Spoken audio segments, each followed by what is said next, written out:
मेरा नाम रवि है। मैं 12वीं कक्षा में पढ़ता हूँ और हमारा स्कूल विद्या मंदिर एक पुरानी इमारत में बसा है जो शहर के बाहरी इलाके में है।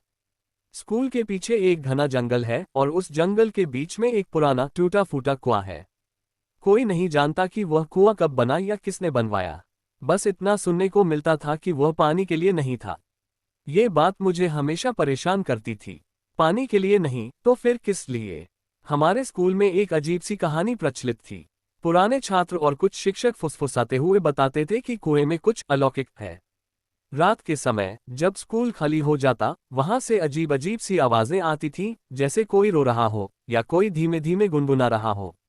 कुछ लोगों का कहना था कि कुएं के पास रात में एक औरत की परछाई दिखती है, जिसके बाल लंबे और काले हैं और जिसके चेहरे पर कोई अभिव्यक्ति नहीं होती। मैं इन बातों को मजाक समझता था।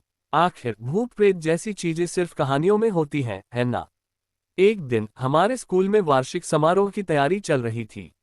मैं और मेरे दोस्त अजय और नेहा देर तक स्कूल में रुक गए थे सजावट का काम पूरा करने के लिए। जब हम काम खत्म करके बाहर निकले तो अंधेरा हो चुका था। स्कूल का गेट बंद था और चौकीदार कहीं दिख नहीं रहा था। हमें पीछे के रास्ते से निकलना पड़ा, जो जंगल से होकर गुजरता था, वही रास्ता जो कुएं के पास से जाता था।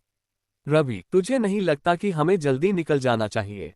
नेहा ने डरते हुए कहा। उसकी आंखें जंगल की ओर देख रही थीं। अरे डर मत, ये सब सिर्फ कहानियां हैं, मैंने हंसते हुए कहा, लेकिन मेरे मन में भी एक अजीब सी बेचैनी थी। अजय, जो हमेशा बहादुर बनने की कोशिश करता था, बोला, चलो कुएं के पास चलकर देखते हैं। अगर सच में कोई भूत है तो आज उसका सामना करेंगे। मैं और नेहा एक दूसरे को देखकर हिचकिचाए, लेकिन अजय पहले ही जंगल की ओर चल पड़ा। हमें उसके पीछे जाना पड़ा। जंगल में सन्नाटा था, सिवाय झींगुरों की आवाज के। पेड़ों की छायाएं चांद की रोशनी में डरावनी लग रही थीं। कुछ ही मिनटों में हम कुएं के पास पहुंच गए। कुआं पुराना और जर्जर था। उसकी दीवारें टूटी हुई थीं और चारों ओर घास फूस हो गया था। मैंने कुएं के किनारे झांका। अंदर घना अंधेरा था और नीचे पानी की हल्की सी चमक दिख रही थी। लेकिन कुछ अजीब था, वह चमक पानी की नहीं बल्कि किसी और चीज की थी, जैसे कोई हल्का सा नीला प्रकाश। अजय ने एक पत्थर उठाया और कुएं में फेंक दिया। पत्थर की आवाज गूंजी, लेकिन वह ऐसी थी जैसे वह पानी में नहीं बल्कि किसी खोखली चीज से टकराया हो। फिर अचानक एक ठंडी हवा का झोंका आया और मेरे रोंगटे खड़े हो गए। क्या था वो? नेहा ने डर से मेरी बाह पकड़ ली। शायद सिर्फ हवा, मैंने कहा, लेकिन मेरी आवाज कांप रही थी। तभी कुएं के अंदर से एक आवाज आई। यह कोई साधारण आवाज नहीं थी, यह एक औरत की सिसकारी थी, जैसे कोई दर्द में कराह रहा हो। हम तीनों पीछे हट गए। अजय, जो अब तक हंस रहा था, अब चुप था। चलो यहां से चलते हैं, उसने कहा और हम तेजी से स्कूल की ओर भागे। लेकिन जैसे ही हम मुड़े, मुझे लगा कि कोई मेरे पीछे है। मैंने पलटकर देखा, लेकिन वहां कोई नहीं था। फिर भी मेरी गर्दन पर ठंडी सांसों का एहसास हुआ, जैसे कोई मेरे बहुत करीब खड़ा हो। अगले दिन स्कूल में हम तीनों ने तय किया कि हम उस कुएं का रहस्य सुलझाएंगे। नेहा ने लाइब्रेरी में पुराने रिकॉर्ड्स खोजने का सुझाव दिया। हमने स्कूल के पुराने दस्तावेजों को खंगाला और एक चौंकाने वाली बात पता चली। 50 साल पहले हमारे स्कूल में एक शिक्षिका थी जिसका नाम था माया।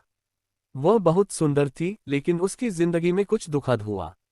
दस्तावेजों के अनुसार माया ने एक रात स्कूल में आत्महत्या कर ली थी, कुएं में कूदकर। लेकिन उसकी मृत्यु के पीछे की वजह कोई नहीं जानता था। कुछ लोग कहते थे कि उसका प्रेमी, जो स्कूल का एक शिक्षक था, उसे धोखा दे रहा था। कुछ का कहना था कि उस पर जादू टोने का इल्जाम लगा था। तो क्या वो औरत माया की आत्मा थी? नेहा ने डरते हुए पूछा। हमें और पता करना होगा, मैंने कहा। उस रात हम फिर से कुएं के पास गए, इस बार एक टॉर्च और कुछ हिम्मत के साथ। जैसे ही हम कुएं के पास पहुंचे, वही नीला प्रकाश फिर से दिखा। इस बार ये और तेज था। मैंने टॉर्च की रोशनी कुएं में डाली। नीचे पानी की सतह पर मुझे एक चेहरा दिखा, एक औरत का चेहरा जिसके बाल लंबे और काले थे। उसकी आंखें खाली थीं, जैसे उनमें कोई जिंदगी न हो। रवि, नेहा चिल्लाए और मैं पीछे हट गया।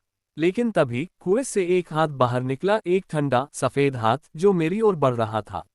मैंने चीखते हुए टॉर्च फेंक दी और भागा। अगले कुछ दिन हमारे लिए भयानक थे। मैं हर रात सपने में उस औरत को देखता था जो मुझसे कुछ कहना चाहती थी।